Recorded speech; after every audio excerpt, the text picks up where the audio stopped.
Hello students, welcome to size coaching classes. और आज हम हिंदी विषय की कविता क्रमांक 11 कृषक गान, जिसके कवि और गीतकार भी है वो दिनेश भारद्वाज जी, इनका ये कृषक गान नामक कविता आज हम देखने वाले हैं। उसका अध्ययन तथा पठन भी करने वाले हैं, उसके हर एक चयन का अर्थ भी देखने वाले हैं। अभी इस कृषक गान के बारे में अगर जानना चाहोगे तो दिनेश भारद्वाज ये जो गीतकार है, इन्होंने कृषक का महत्व इस कविता के माध्यम से प्रतिपादित किया है। कृषक जो कि संपूर्ण संसार का अन्नदाता है, बराबर है। स्वयं अभाव में जीता है, खुद स्वयं क्या करता है, परेशानी में निकालेगा, लेकिन संपूर्ण संसार के लिए एक प्रकार का क्या है, अन्नदाता है। और किसी ही समक्ष हाथ नहीं फैलाता, किसी भी परिस्थितियों में किसी के सामने हाथ नहीं फैलाता, और समाज में उसका सम्मान अपने को करना चाहिए, पूर्ववत स्थापन करना चाहिए। ऐसा संदेश दिनेश भारद्वाज जी ने हमें कृषक गान के माध्यम से हमारे सामने रखा हुआ है। चलो तो ज़्यादा वक्त न गवाते हुए हम देखते हैं कृषक गान ये कविता। सबसे पहले हम उनका परिचय करवा के ले लेते हैं। परिचय में क्या है दिनेश भारद्वाज जी का देख लेते हैं। अभी परिचय में अगर देखा जाए तो उनका जन्म जो है 1943 में मुरैना मध्य प्रदेश में हुआ है। दिनेश भारद्वाज जी की रचनाएं जमीन से जुड़ी रहती है। आपकी रचनाओं में अपने देश के मिट्टी की सुगंध आती है। आपकी कहानियाँ, कविताएं पत्रिकाओं की शोभा बढ़ाती रहती है। जन्म और जिंदगी उनकी प्रमुख कृतियों में से एक है। बाद में तृष्णा से तृप्ति तक ये जो एक कविता संग्रह उनका प्रसिद्ध है। एकात्म जो दोहा संग्रह आदि उनकी कृतियाँ प्रसिद्ध है।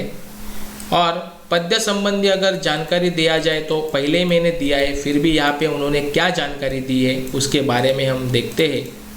प्रस्तुत गीत कृषक के जीवन पर, कृषक माने हम मराठी में उसको शेतकरी कहेंगे, जीवन पर आधारित है।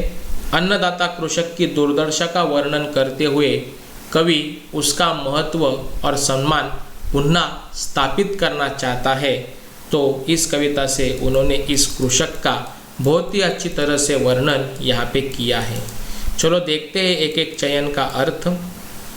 हाथ में संतोष की तलवार ले जो उड़ रहा है, जगत में मधुमास उस पर सदा पतझर रहा है।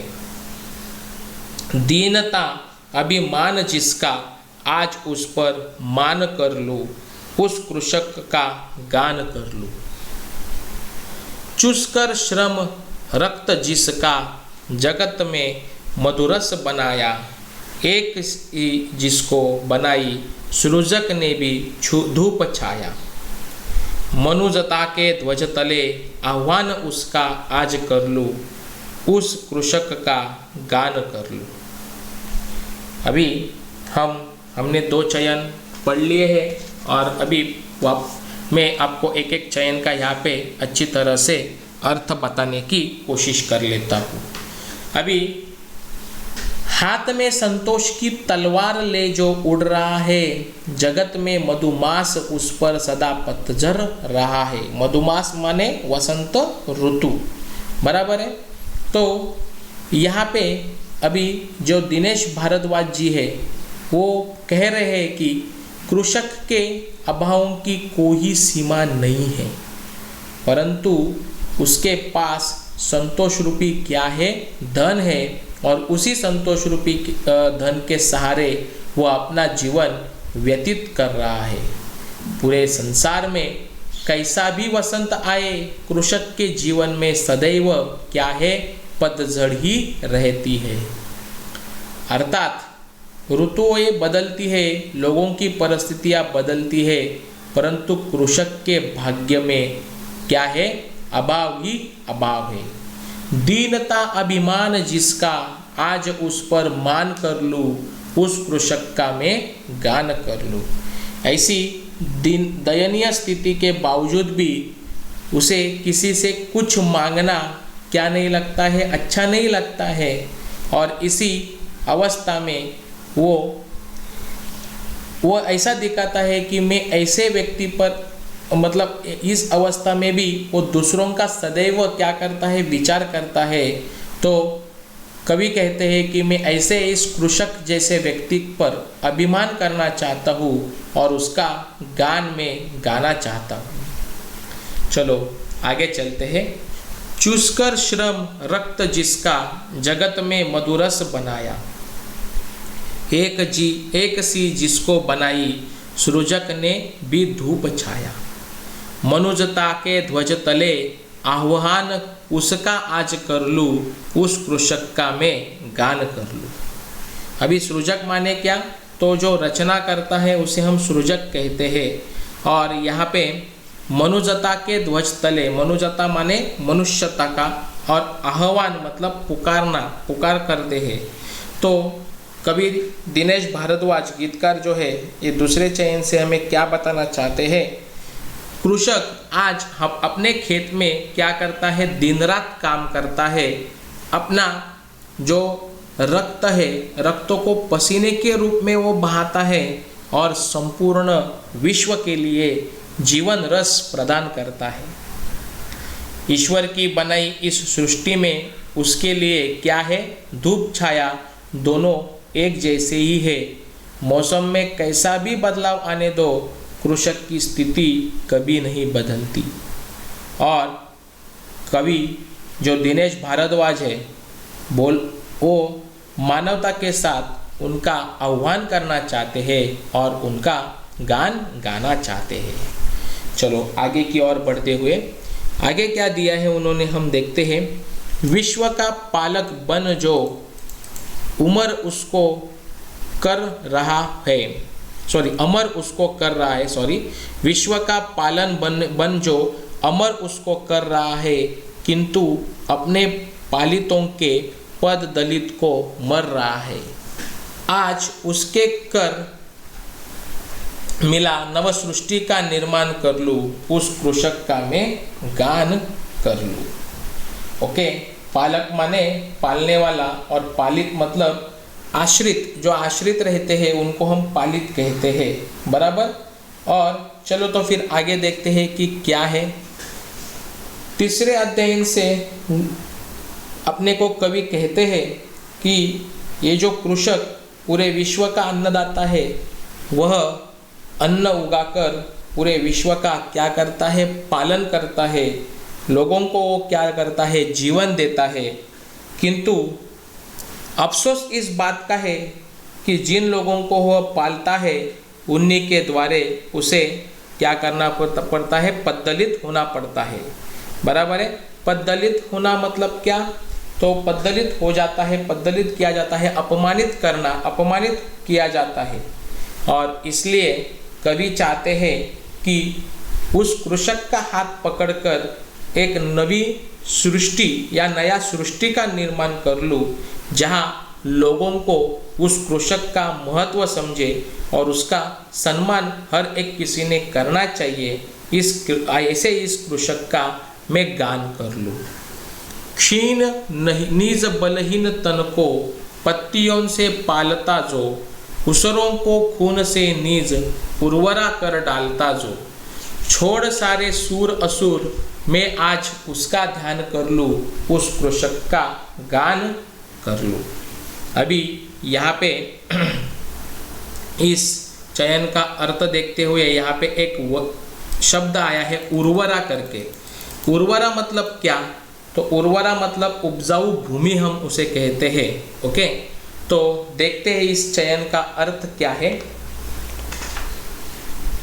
अभी कवि इस चयन से हमें कहना चाहते हैं कि आज के एक कृषक को, ये जो कृषक हमारे हर विश्व के लिए राबता है, हर विश्व के लिए कष्ट उठाता है, पूरे संसार का ये अन्नदाता है, फिर भी उसके जीवन में पर्याप्त सुविधाएं कभी भी उसे नहीं मिलती। उसे अपने दुर्बल क्षीण शरीर को ढकने के लिए कपड़े तक प्राप्त नहीं होते हैं। वह पत्तों से अपना तन ढकने को मजबूर होता है। कृषक ऊसर धरती में भी जी तोड़ मेहनत करके पसीने के रूप में अपना खून बहाकर उसे क्या करता है, उपजाऊ बनाता है, उर्वरा कर डालता है। मतलब क्या, ऐसा इधर अर्थ दिया है। और मेरे कवि कहते हैं कि मेरे लिए वह सभी देवताओं से भी क्या है, ऊपर है। मतलब कृषक को वो देवताओं से भी बढ़कर मानता है। मैं चाहता हूँ, मैं मतलब कवि चाहते हैं कि देव दानवों के स्थान पर कृषक का ही ध्यान करूँ और उसका जीवन बेहतर करने का मैं प्रयास करूँ। और इसके लिए कवि उनके लिए क्या करना चाहते हैं, कृषक के गीत गाना चाहते हैं। यंत्रवत जीवित बना है, मांगते अधिकार सारे, रो रही पीड़ित मनुष्यता, आज अपनी जीत हारे। जोड़कर कन कन उसी के नीड़ का निर्माण कर लूँ, उस कृषक का गान कर लूँ। गीतों का अवतार गीत संग्रह से ये कविता ली गई है। ओके, सो अभी कवि कहते हैं, भारद्वाज जी कहते हैं कि कृषक एक क्या है। जैसे कि आज मशीन हम देखते हैं, मशीन क्या करता है, पूरा का पूरा काम निपटा के स्टार्ट से एंड तक, वैसा जो एक कृषक है वो हमारे लिए अनाज बनाता है, सब पूरे संसार का अन्नदाता है। लेकिन ये एक प्रकार का क्या है, जीवित मशीन है। क्योंकि वह बिना अपने अधिकार मांगे, अपना अधिकार नहीं मांगता है। कभी देखा है किसानों ने कभी हड़ताल की है? नहीं ना। सो वह बिना अपना अधिकार मांगे मशीन की पूरी तरह जीवन भर काम करता रहता है। और इस अन्नदाता और सृष्टि के पालक की दुर्दशा देखकर आज क्या कर रही है, मानवता रो रही है। मनुष्यता मतलब मानवता, बराबर है। सो आगे चलकर भारद्वाज जी कहते हैं कि कन कन जोड़कर कृषक के लिए ऐसा नीड़ और ऐसा घर का निर्माण करना चाहता हूँ जहाँ उस कृषक को एक अच्छे जीवन जीने के लिए सभी आवश्यक सुविधाएं प्राप्त हो सके। ऐसा मैं उनके लिए घर करना चाहता हूँ, निर्माण करना चाहता हूँ और उनको अच्छा जीवन देना चाहता हूँ। ऐसे दिनेश भारद्वाज जी कह रहे हैं और उनके लिए क्या करना चाहते हैं कि कृषक का गीत गाना चाहते हैं। तो इस तरह से उन्होंने हमारे सामने ये जो कविता का अर्थ यहाँ पे बताया है, जो पूरे संसार के लिए का अन्नदाता है लेकिन स्वयं के लिए कभी जीता नहीं है।